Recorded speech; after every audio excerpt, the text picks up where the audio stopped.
사무엘상 21장. 다윗은 노브로 가서 제사장 아히멜렉에게 이르렀다. 아히멜렉이 떨면서 나와서 다윗을 맞으며 물었다. 동행자도 없이 어떻게 혼자 오셨습니까? 다윗이 제사장 아히멜렉에게 대답하였다. 나는 임금님의 명령을 띠고 길을 떠났습니다. 임금님이 나에게 임무를 맡기면서 부탁하시기를 나에게 맡기신 임무를 어느 누구에게도 알리지 말라고 하셨습니다. 그래서 부하들과는 약속된 곳에서 만나기로 하였습니다. 그런데 지금 제사장님이 혹시 무엇이든 가까이 가지신 것이 좀 없습니까? 빵 5덩이가 있으면 저에게 주십시오.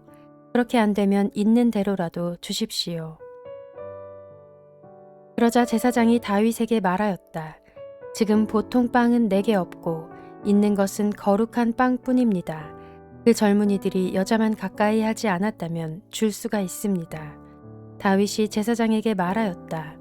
원정길에 오를 때에 늘 그렇게 하듯이 이번에도 우리는 2, 3일 전부터 여자와 가까이 하지 않았습니다. 비록 이번 출정이 보통의 사명을 띤 길이기는 하지만 제가 출정할 때에 이미 부하들의 몸은 정결했습니다. 그러니 오늘쯤은 그들의 몸이 얼마나 더 정결하겠습니까? 제사장은 그에게 거룩한 빵을 주었다. 주님 앞에 차려놓은 빵 말고는 다른 빵이 달리 더 없었기 때문이다. 그 빵은 새로 만든 뜨거운 빵을 차려놓으면서 주님 앞에서 물려낸 것이었다. 그런데 바로 그날 사울의 신하 가운데 한 사람이 그곳에 있었는데 그는 주님 앞에서 하여야 할 일이 있어서 거기에 머물러 있었다. 그의 이름은 도액인데 에돔 사람으로서 사울의 목자 가운데서 우두머리였다. 다윗이 아히멜렉에게 또 한 가지를 물었다. 제사장님은 지금 혹시 창이나 칼을 가지고 계신 것이 없습니까? 저는 임금님의 명령이 너무도 급하여서 나의 칼이나 무기를 가져오지 못했습니다. 제사장이 대답하였다. 그대가 엘라 골짜기에서 쳐 죽인 블레셋 사람 골리앗의 칼을 보자기에 싸서 여기 에봇 뒤에 두었습니다. 여기에 이것 말고는 다른 칼이 없으니 이 칼을 가지고 싶으면 가지십시오. 다윗이 말하였다. 그만한 것이 어디에 또 있겠습니까? 그것을 나에게 주십시오. 다윗이 거기를 떠나 그날로 사울에게서 도망하여 가드 왕 아기스에게로 갔다. 아기스의 신하들이 왕에게 보고하였다. 이 사람은 분명히 저 나라의 왕 다윗입니다. 이 사람을 두고서 저 나라의 백성이 춤을 추며 이렇게 노래하였습니다. 사울은 수천 명을 죽이고 다윗은 수만 명을 죽였다. 다윗은 이 말을 듣고 가슴이 뜨끔했다. 그는 가드왕 아기스 옆에 있는 것도 안전하지 못하다는 생각이 들었다. 그래서 그는 그들이 보는 앞에서는 미친 척을 하였다. 그들에게 잡혀 있는 동안 그는 미친 사람처럼 행동하여 성문 문짝 위에 아무렇게나 글자를 글적거리기도 하고 수염에 침을 질질 흘리기도 하였다. 그러자 아기스가 신하들에게 소리쳤다. 아니 미친 녀석이 아니냐. 왜 저런 자를 나에게 끌어왔느냐. 나에게 미치광이가 부족해서 저런 자까지 데려다가 내 앞에서 미친 짓을 하게 하느냐. 왕궁에 저런 자까지 들어와 있어야 하느냐. 사무엘상 22장. 다윗은 거기에서 떠나 아둘람 굴 속으로 몸을 피하였다. 그러자 형들과 온 집안이 그 소식을 듣고 그곳으로 내려가 그에게 이르렀다. 그들뿐만이 아니라 압제를 받는 사람들과 빚에 시달리는 사람들과 원통하고 억울한 일을 당한 사람들도 모두 다윗의 주변으로 몰려들었다. 이렇게 해서 다윗은 그들의 우두머리가 되었는데 400여 명이나 되는 사람들이 그를 따랐다. 다윗은 거기에서 모압의 미스바로 가서 모압 왕에게 간청하였다. 내가 해야 할 일이 무엇인가를 하나님이 나에게 알려주실 때까지 나의 부모가 이곳으로 들어와 임금님과 함께 머물도록 허락하여 주시기 바랍니다. 그리하여 다윗은 자기의 부모를 모압 왕에게 부탁하였다. 다윗이 산성에 머물러 있는 동안에 다윗의 부모는 모압 왕과 함께 살았다. 그때 가시라는 예언자가 다윗에게 그 산성에 머물러 있지 말고 어서 유다 땅으로 들어가라고 재촉하였다. 그래서 다윗은 그곳을 떠나서 헤렛 숲으로 들어갔다. 하루는 사울이 기브아 산등성이의 에셀 나무 아래에서 창을 들고 앉아 있었다. 그의 신하들은 모두 그의 곁에 둘러서 있었다. 거기에서 사울은 다윗이 부하들을 거느리고 나타났다는 말을 들었다. 사울이 둘러서 있는 신하들에게 호통을 쳤다. 이 베냐민 사람들아, 똑똑히 들어라. 이새의 아들이 너희 모두에게 밭과 포도원을 나누어 주고 너희를 모두 천부장이나 백부장으로 삼을 줄 아느냐. 그래서 너희가 모두 나를 뒤엎으려고 음모를 꾸몄더냐. 내 아들이 이새의 아들과 맹약하였을 때에도 그것을 나에게 기띔해 준 자가 하나도 없었다. 또 내 아들이 오늘 나의 신하 하나를 부추겨서 나를 죽이려고 매복시켰는데도 너희들 가운데는 나를 염려하여 그것을 나에게 미리 기띔해 준 자가 하나도 없었다. 바로 그때에 사울의 신하들 가운데 끼어 있던 에돔 사람 도액이 나서서 보고하였다. 제가 이새의 아들을 보았습니다. 그가 노브로 와서 아히두베의 아들 아히멜렉과 만날 때였습니다. 그때의 아히멜렉이 다윗이 해야 할 일을 주님께 여쭈어 보고 나서 그에게 먹을 것도 주고 블레셋 사람 골리앗의 칼도 주었습니다. 그러자 왕은 아히두베의 아들 제사장 아히멜렉은 물론 노베에 있는 그의 집안 제사장들을 모두 불러들였다. 그리하여 그들이 모두 왕에게로 나아왔다. 사울이 호통을 쳤다. 아히두베의 아들은 똑똑히 들어라. 아히멜렉이 대답하였다. 임금님 말씀하십시오. 사울이 그를 꾸짖었다. 내가 왜 이새의 아들과 함께 공모하여 나에게 맞서려고 하였느냐. 내가 왜 그에게 빵과 칼을 주고 왜 그가 하여야 할 일을 하나님께 물어서 그가 오늘날과 같이 일어나서 나를 죽이려고 매복하도록 하였느냐. 그러자 아히멜렉이 왕에게 대답하였다. 임금님의 모든 신하들 가운데서 다윗만큼 믿을 만한 사람이 누구입니까? 더구나 그는 임금님의 사위인 동시에 경호 실장이며 이 궁중에서 매우 존귀한 사람이 아닙니까? 그가 할 일을 하나님께 여쭙는 일을 제가 오늘에 와서 처음으로 시작한 것입니까? 전혀 그렇지 않습니다. 임금님은 이 종이나 이 종의 온 집안에 아무 허물도 돌리지 말아 주십시오. 이 종은 이런 일은 전혀 아는 바가 없습니다. 그런데도 왕은 이런 선언을 내렸다. 아히멜렉은 들어라. 너는 어쨌든 너의 온 집안과 함께 죽어 마땅하다. 그리고 왕은 자기 곁에 둘러서 있던 호위병들에게 명령하였다. 너희는 당장 달려들어 주님의 제사장들을 죽여라. 그들은 다윗과 손을 잡고 공모하였으며 다윗이 도망하는 줄 알았으면서도 나에게 기띔해 주지 않았기 때문이다. 그러나 왕의 신하들은 손을 들어 주님의 제사장들을 살해하기를 꺼렸다. 그러자 왕이 도액에게 명하였다. 내가 달려들어서 저 제사장들을 죽여라.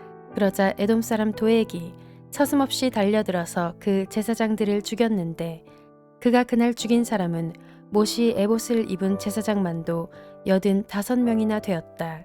사울은 제사장들이 살던 성읍 노베까지 가서 주민을 다 칼로 쳐 죽였다.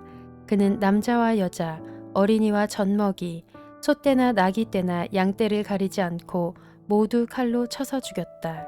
아히두베 손자이며 아히멜렉의 아들인 아비아달은 거기서 피하여 다윗에게로 도망하였다. 아비아달은 다윗에게 사울이 주님의 제사장들을 몰살시켰다는 소식을 전하였다. 다윗이 아비아달에게 말하였다.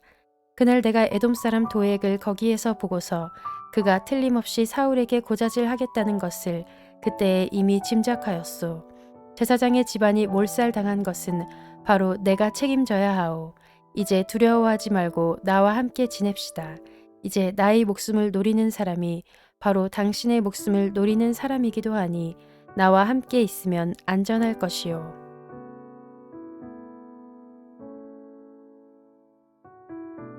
사무엘상 23장. 다윗은 블레셋 사람이 그 일라를 치고 타작한 곡식을 마구 약탈하여 간다는 소식을 들었다. 그래서 다윗은 주님께 여쭈었다. 내가 출전하여 이 블레셋 사람을 쳐도 되겠습니까? 그러자 주님께서 다윗에게 허락하셨다. 그렇게 하여라. 어서 출전하여 블레셋 족속을 치고 그 일라를 구해주도록 하여라. 그러나 다윗의 부하들이 반대하고 나섰다. 우리는 여기 유다에서도 이미 가슴을 졸이며 살고 있는데 우리가 그 일라로 출전하여 블레셋 병력과 마주친다면 얼마나 더 위험하겠습니까? 다윗이 주님께 다시 여쭈어 보았다. 그런데도 주님께서는 똑같이 대답하셨다. 너는 어서 그일라로 가거라. 내가 블레셋 족속을 너희 손에 넘겨주겠다. 그래서 다윗이 그일라로 출전하여 블레셋 사람과 싸웠다. 결국 그들을 쳐서 크게 무찔렀으며 블레셋 사람의 집 짐승들을 전리품으로 몰아왔다. 다윗은 이렇게 그일라 주민을 구원해 주었다. 아히멜렉의 아들 아비아달은 그일라에 있는 다윗에게로 도망할 때에 에봇을 가지고 갔었다. 한편 다윗이 그일라에 들어왔다는 소식이 사울에게 전해지니 사울이 외쳤다.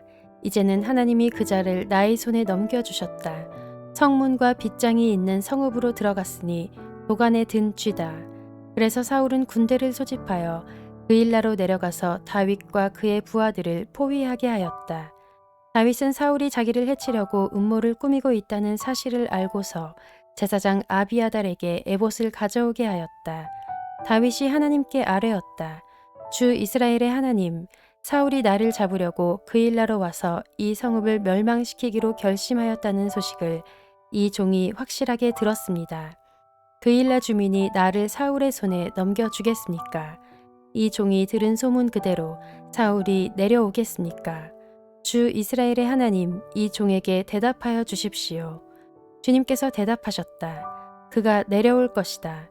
다윗이 다시 한번 여쭈었다. 그일라 주민이 정말로 나를 나의 부하들과 함께 사울의 손에 넘겨주겠습니까? 주님께서 대답하셨다. 넘겨줄 것이다.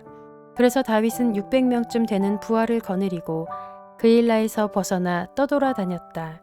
다윗이 그일라에서 빠져나갔다는 소식이 사울에게 알려지니 사울은 출동하려다가 그만두었다. 그리하여 다윗은 광야의 산성을 찾아다니며 숨어서 살았다. 그는 바로 십광야의 산간 지역에서 살았다. 그동안 사울은 날마다 다윗을 찾았지만 하나님이 다윗을 사울의 손에 넘겨주지 않으셨다. 그래서 사울이 다윗의 목숨을 노리고 출동할 때마다 다윗이 그것을 다 알고서 피하였다. 다윗이 십광야의 호레스에 있을 때에 사울의 아들 요나단이 호레스로 다윗을 찾아와서 하나님을 굳게 의지하도록 격려하였다. 그는 다윗에게 말하였다. 전혀 두려워하지 말게. 자네를 해치려는 나의 아버지 사울의 세력이 자네에게 미치지 못할 걸세. 자네는 반드시 이스라엘의 왕이 될 걸세. 나는 자네의 버금가는 자리에 앉고 싶네. 이것은 나의 아버지 사울도 아시는 일일세. 이리하여 이 두 사람은 다시 주님 앞에서 우정의 언약을 맺었다. 그리고 다윗은 계속 호레스에 머물렀으나 요나단은 다시 집으로 돌아갔다. 10사람 몇이 기브아로 사울을 찾아 올라가서 밀고 하였다. 다윗은 분명히 우리가 있는 호레스 산성 속에 숨어 있습니다. 바로 여시몬 남쪽에 있는 하길라 산 속에 숨어 있습니다. 임금님이 지금 당장 내려가기를 원하신다면 그렇게 하시기 바랍니다. 그를 잡아서 임금님의 손에 넘기는 일은 저희가 맡아서 하겠습니다. 사울이 말하였다. 당신들이 나를 생각하여 그토록 정성을 보였으니 주님이 주시는 복을 받기를 바라오. 당신들은 가서 빈틈없이 준비하시오. 그자가 도망다니는 곳이 어디이며 누가 어디서 그자를 보았는지 자세히 알아보시오. 내가 듣는 바로는 그는 매우 교활하오. 당신들은 그가 숨을 만한 모든 은신처를 자세히 살펴본 다음에 틀림없는 정보를 가지고 나를 찾아오시오. 그러면 내가 당신들과 함께 가겠소. 그가 이 나라 안에 있기만 하면 내가 유다의 마을들을 남김없이 다 뒤져서라도 그를 찾아내고야 말겠소. 이리하여 그들이 일어나 사울보다 먼저 십광야로 떠나갔다. 이때에 다윗과 그의 부하들은 여시몬 남쪽의 아라바에 있는 마온 광야에 있었다. 사울도 부하들을 거느리고 다윗을 찾아 나섰다. 누가 이 사실을 다윗에게 알려주니 그가 마온 광야에 있는 바위로 내려갔다. 사울이 이 소식을 듣고 곧 마온 광야로 가서 다윗을 추격하였다. 이리하여 사울은 산 이쪽에서 쫓아가고 다윗과 그의 부하들은 산 저쪽에서 도망하게 되었다. 이렇게 다윗은 사울을 피하여 급히 도망하고 사울과 그의 부하들은 다윗과 그의 부하들을 잡으려고 포위를 하는데 갑자기 전령 한 사람이 사울에게 와서 블레셋 족속이 쳐들어왔으니 어서 돌아가야 한다고 보고하였다. 사울은 다윗을 추격하다 말고 돌아가서 블레셋 족속을 맞아 싸우러 나갔다. 그리하여 그곳 이름을 셀라하마 느곳이라고 부른다. 다윗은 엔게디 산성에 올라가 거기에 머물러 있었다.